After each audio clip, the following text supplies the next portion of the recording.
comedy, and I think both in acting as well, you can get a lot of con artists, especially around acting. You get these guys who teach you how to do the best self-tape, and it's and you kind of go, those that can't do teach, I guess. But do you think comedy schools are valid? Do you think it's one of those things that can be taught, or do you think it's more along the lines of, it's like you said, you're going to know after 3 times, pretty much, right? 3 bombs. Yeah, but I also kind of have to come clean that I did teach a comedy workshop in. Fucking con artist.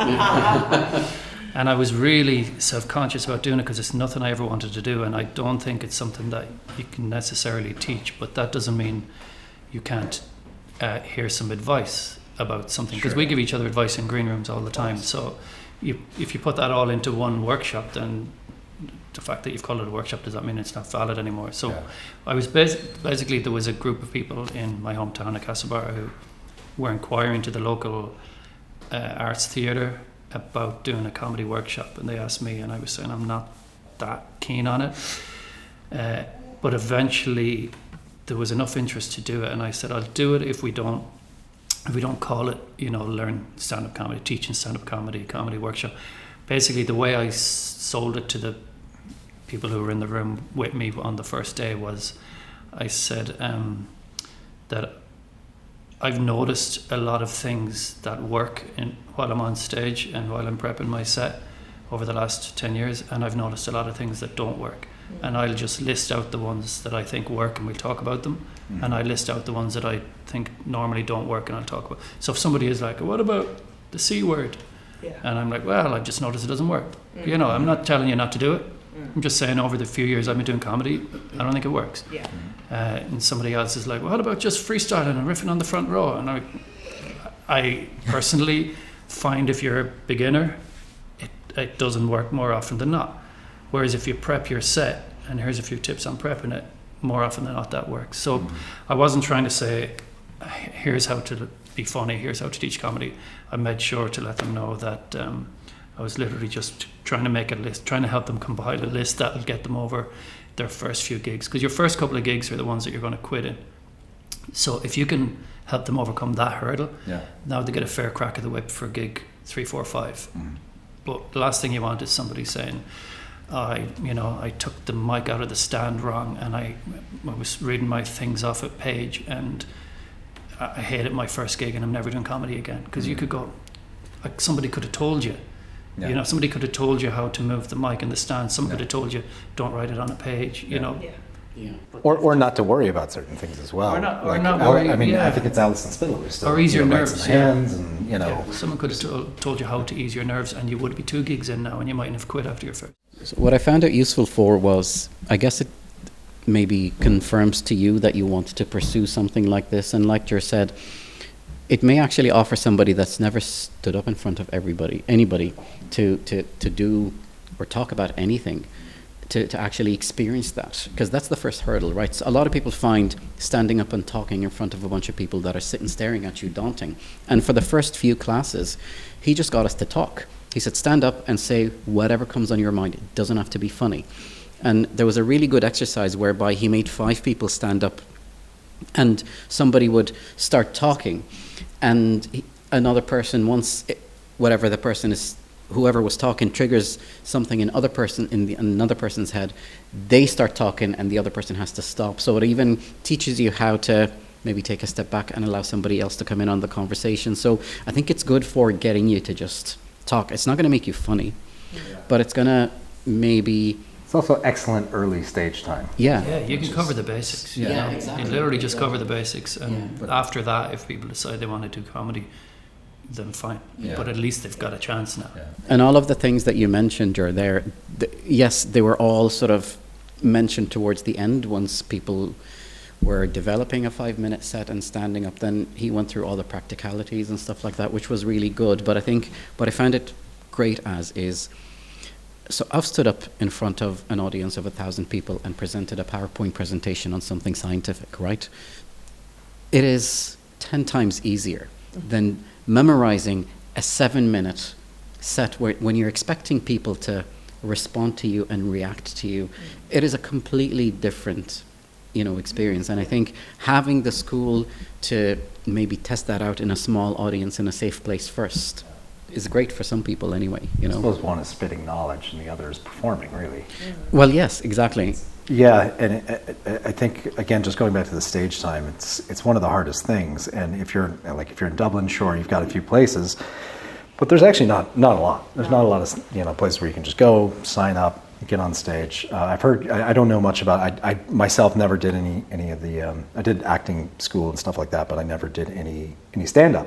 But I've heard good things. I've heard good things about like Crackden and A.D. McQueen, and that she's doing some really good stuff over there. And again, they get to do their stage time. There is something I find, because as a host, I think you definitely see it because you see so many different comedians, but you can just know somebody who's like they just graduated a comedy course, because it's it has this it's good and it gets laughs, and it a lot of times that's because all their classmates are in it, but no, but like it's very rehearsed, and it's very just blah blah, which I guess that will smooth itself out after a while. It's not a bad start.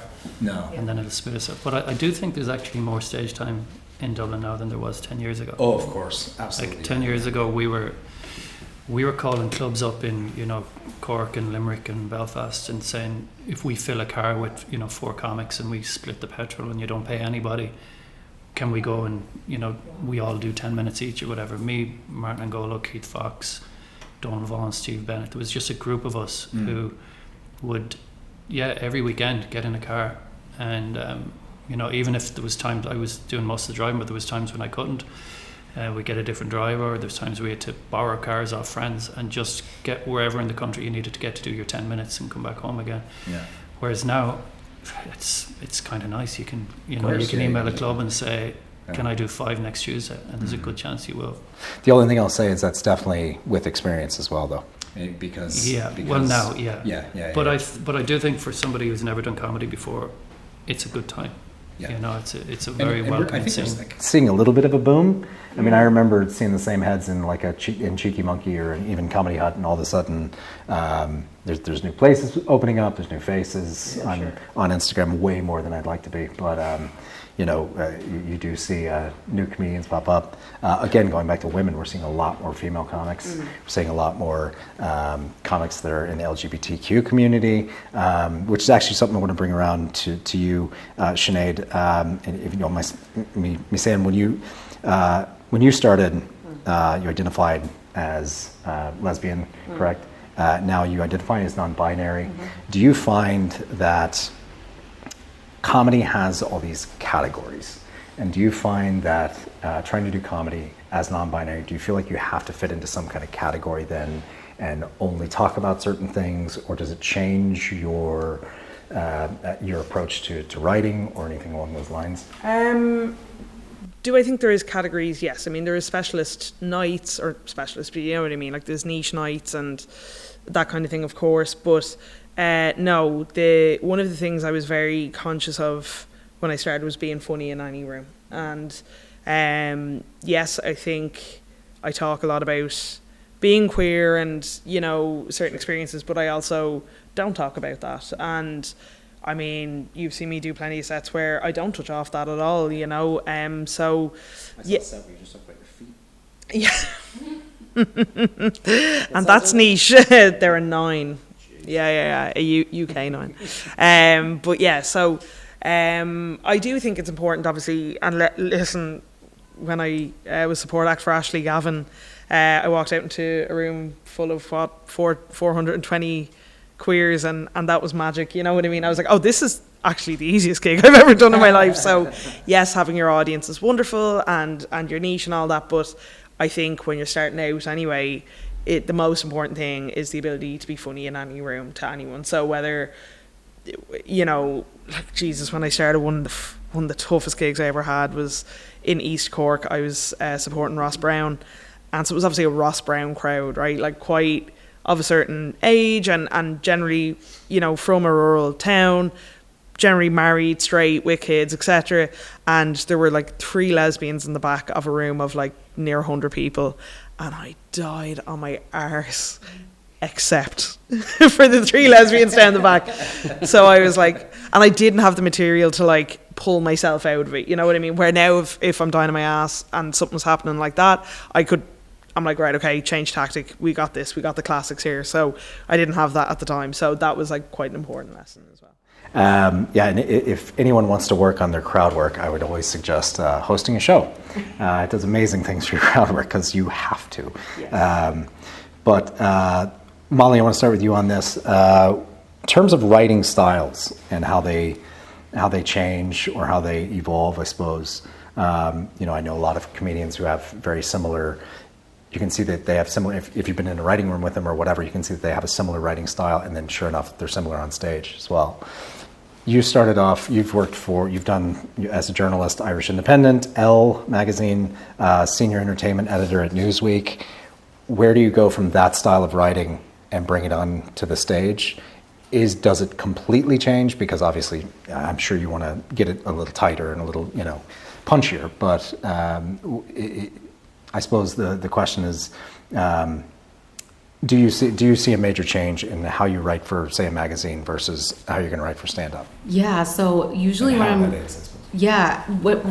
doing journalism, I have to do it really straight, and then I can just go out at night and go to, when I lived in New York, I would go to an open mic and do all the jokes I thought of that I couldn't use when I was doing like a straight story, because journalism is truth-telling and comedy is truth-telling. It's just that in one you kind of get to be funny. Yeah. But, with a lot of magazine writing, you can also be funny, but it's just, I think they inform each other a lot, and it's really fun to do both and to get an idea and think, is this a joke, or is it a TikTok, or is it a pitch that I can write for, a newspaper or a magazine? Mm-hmm. Like, it's just kind of slotting everything into those different areas. I'm just going to go around the table here. Tables. Sorry, it's very misleading.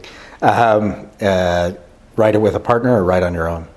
I would love to write with a partner. I actually, when I lived in London, I was part of a comedy trio called the Junior Misses, and we did sketches and songs, and I just loved working with these 2 guys and doing, like, I came up with a song called I'm a Horse Girl Bitch about being a horse girl because I thought I made up horse girls because, like, I had one in every class growing up, and then I started seeing people talk about... you had a horse in every class? A horse girl. A horse girl with, like, the long brown hair that's, like, air dried, and she just gallops around the schoolyard at recess. I'm not aware of that.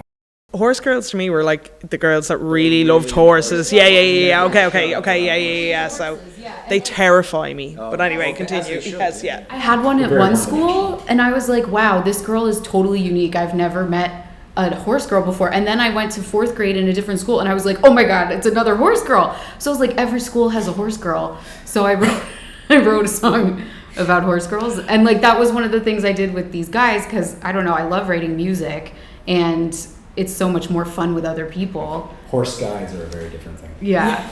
But yeah, I love writing with other people, but I never really write stand-up jokes with other people. But yeah, if anyone ever wants to write together, I'm open to it. I personally find that it, like, again, with my ADHD, like, I have Jack, writing partner, Jack Dolan. I always say I'm a sledgehammer and he's a scalpel.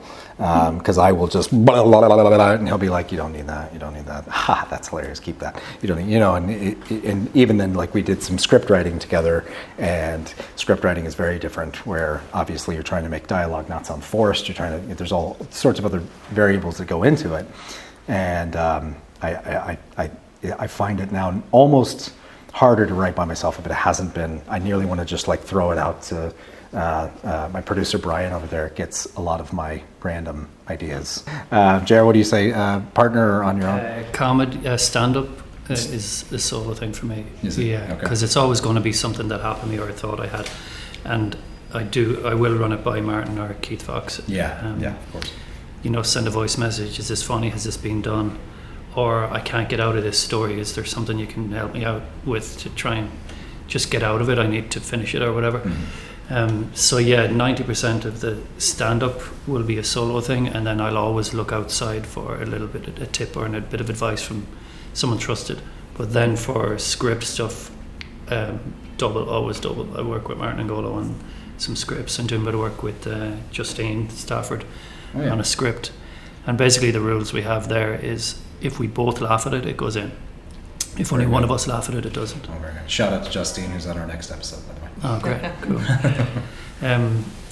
So at least when it comes to, like, I think the script writing is less personal when it comes to subject matter, for me anyway. Yeah. Whereas the comedy, if somebody says, oh, you know what you should do with that bit, you feel like going, you don't live in my head. You know, you don't know how I felt during this thing I'm telling or whatever. Whereas for script writing, you can bend the truth a lot more, and you can have, you know, fake scenarios and stuff like that. So I do think having two people on that is a good way of just watching over it, making sure it doesn't get too up its own ass or niche or in-jokey or whatever. And and like I said, if you're working with two and both people laugh, then it's a good sign. What do you think?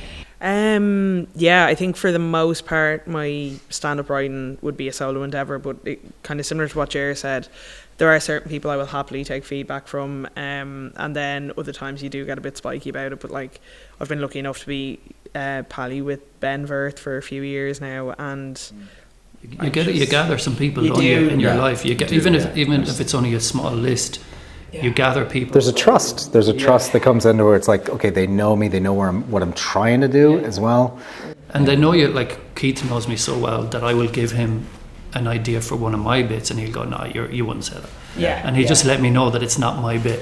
As in, you wouldn't pull it off, or it's just not It's not something. your face. It doesn't suit you. Yeah. You know, you put it in one of your sitcom scripts or give it away. Yeah. But he's like, it doesn't suit you. Yeah, if all of a sudden you start doing like Lee Evans bits. Just coming on in my razzle dazzle waistcoat, and I was like, knock it off. can I just say as well, by the way, between you and Golo, Keith Fox, 3 absolute heavyweights when it comes to joke writing there. What do you call it? What a blunt pass, you know what I mean? They are good for the feedback, and I do a little bit with Johnny Camden as well, where it's you just go like, and I will go to, you know, all 3 and say, give me like 2 outs for this or 2 segues into this or whatever, and then you know you'll figure it out yourself at the end.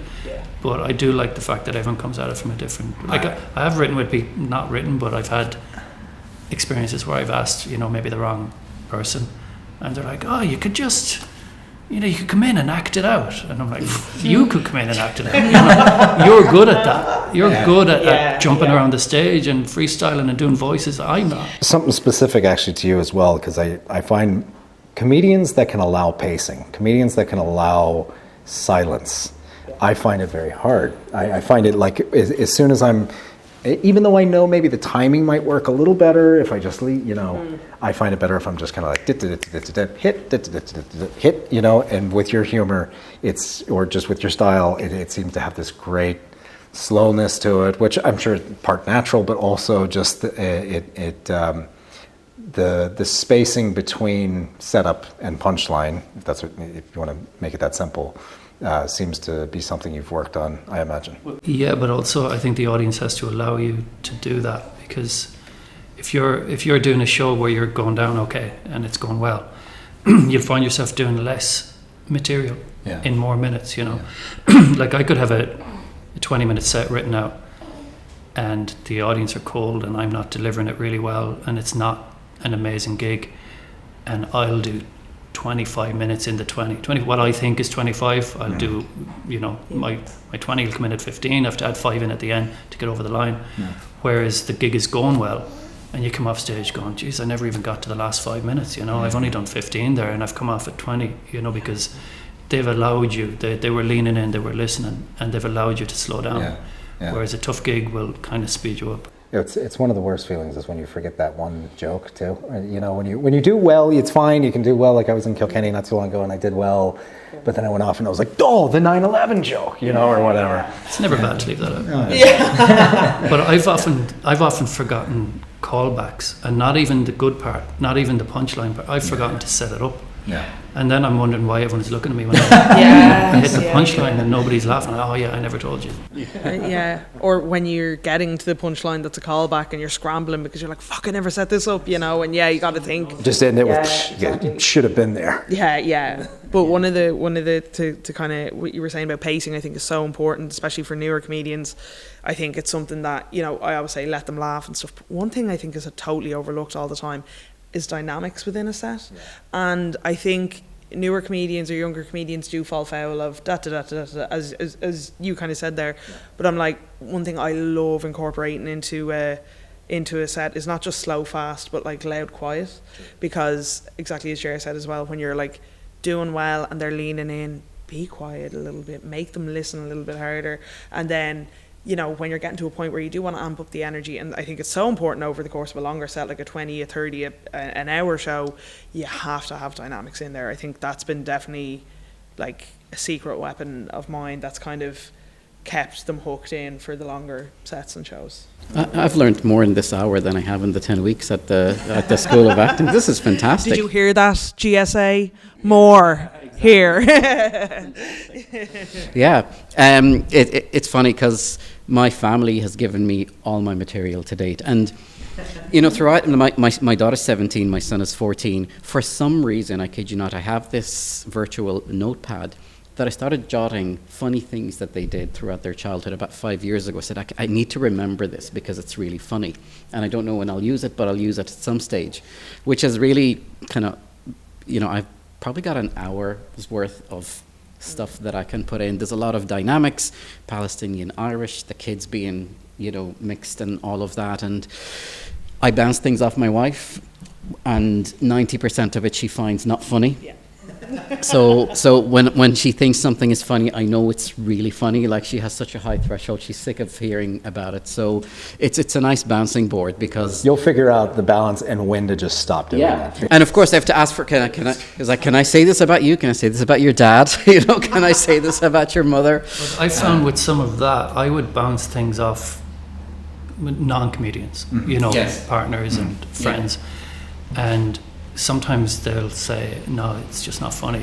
And I have to kind of go, well, because I'm a comedian, I'm going to give it a shot. You know, because I do think I can sell it on stage. And sometimes you come back and you go, no, it turned out it was. Or they were right, it wasn't, but I'm just saying, don't trust your wife. And, you know, and there's, well, that's the thing. There's been a couple where I've sort of overruled her decision and did it, and it just kills.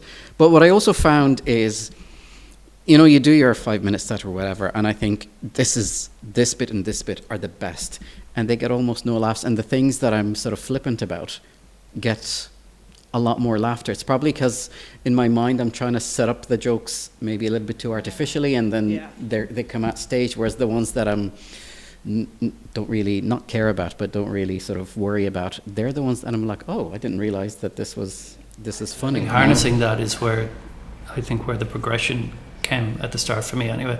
Just noticing when something works and why, like jotting it down immediately after you get off stage, you know, first bit, second bit, this bit, and noticing which bit works and why, and noticing which bit didn't work and why, so that next time you go up, you kind of turn the lamp a little bit towards the bits that worked last time, and turn it away a little bit from the bits that you thought would work. And then eventually you're doing a full set of things that you've seen these bits work 20 times, and now they make up your whole set, and you've kind of taken out all the bits that, even if you like them, if they didn't get the reaction, they just become by the way sentences. And another thing I learned, another harsh lesson I learned is you need to know your crowd, right? Because I did, you know, I probably did maybe 5 stand-ups at this stage, and 4 of them have been in a predominantly Irish crowd, and my jokes are very Irish nuanced, and you need to be there. And then I did In Stitches for 5 minutes, and that crowd was Americans and Brits, and basically it bombed because none of the jokes were relevant. I used to just draw a line down the page and be like, mixed audience, Irish audience. And it was a very interesting experience because it's in Temple Bar. I think it attracts a lot of, you know, tourists and things like that. And it's funny because it was actually a slew of Irish comedians, and they weren't getting laughs, and that kind of relaxed me, saying, okay, if I don't get laughs, it's not because I'm shit, it's because it's the kind of setup. And you know, it's funny, the international bits, like the Palestinian bits in quotation marks, got the laughs, but the Irish life things didn't at all.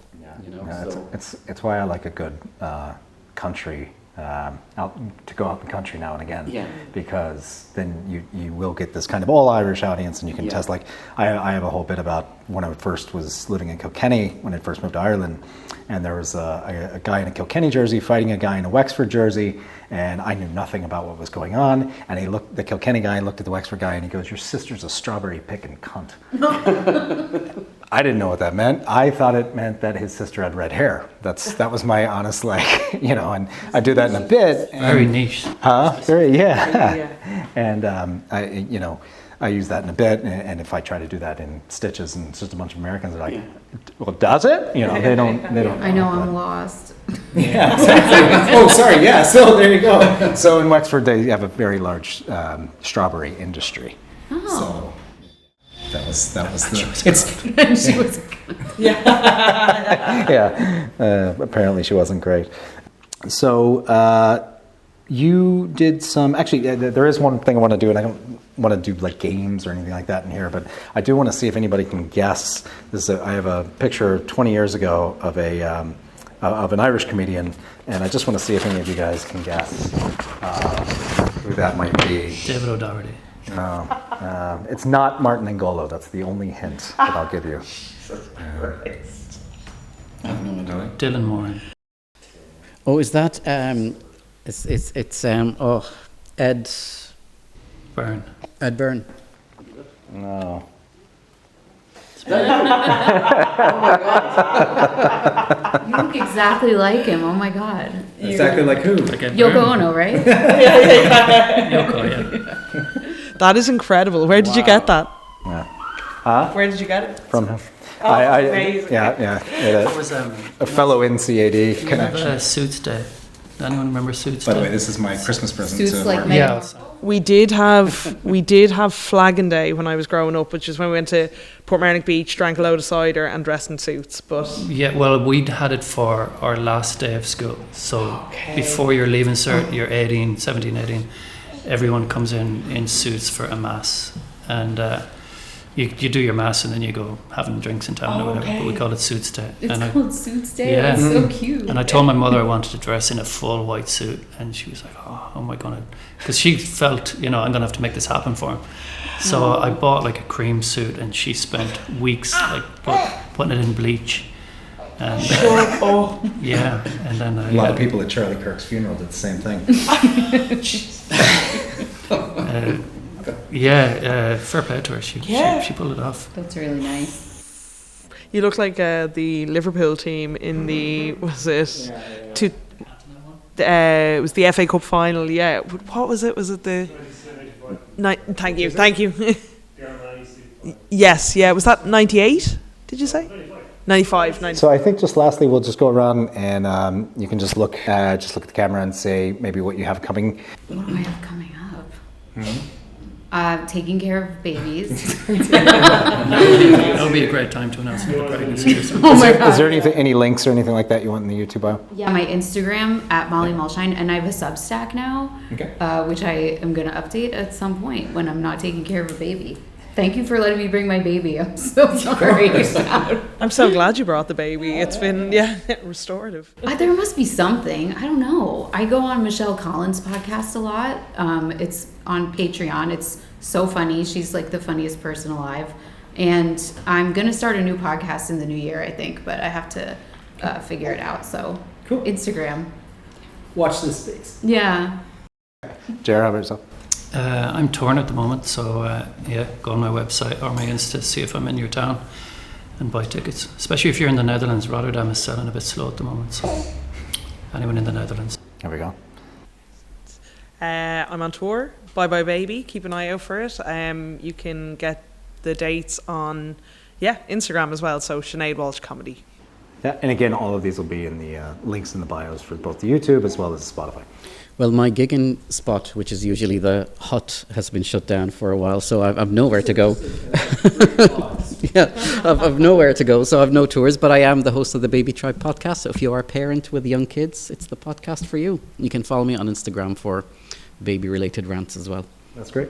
And if you're not already subscribed, please do subscribe to Dead Pheasant Productions, our YouTube channel, as well as at Dead Pheasant Productions on Instagram. We do have a GoFundMe on there, and it's because of you guys that things like this are possible. So thanks very much.